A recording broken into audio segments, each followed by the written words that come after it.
নমস্কার। জয় বাংলা। জয় বাংলা।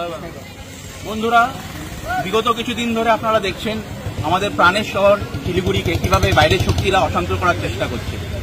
আপনারা দেখলেন কিছুদিন আগে এক ভাড়াটিয়া মালিকের ঘটনাকে কিভাবে জাতিগত রূপ দেওয়া হলো এবং তারপরে বাইরে গিয়ে গোর্খাল্যান্ডের স্লোগান দেওয়া হলো।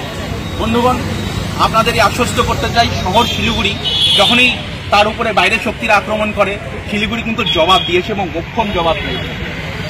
আপনাদের কাছে এটাও অ্যাড করতে চাই যে এই মোক্ষম জবাব আরেকবার দেওয়ার জন্য, যাতে আমরা কেউ কিছু ভুলিনি, আমরা সেই মোক্ষম জবাব দিতে আগামীকাল আবার একত্রিত হচ্ছে শিলিগুড়ি বাঘাযতীন পার্কে ঠিক বিকাল 4 ঘটিকায়। এবং এই অনুষ্ঠানে আপনাদের সবার উপস্থিতি, দলগত দল জাতি নির্বিশেষে, দলমত নির্বিশেষে, জাতি ধর্ম নির্বিশেষে আপনাদের সবার উপস্থিতি একান্তভাবে কাম্য। কারণ শিলিগুড়ি শহরটা আপনার, একে রক্ষা করার দায়িত্ব আপনার। আগামীকাল ঠিক বিকাল 4 ঘটিকায় আপনাদের উপস্থিতি শিলিগুড়ি বাঘাযতীন পার্কে একান্তভাবে কাম্য। জয় বাংলা। জয় বাংলা।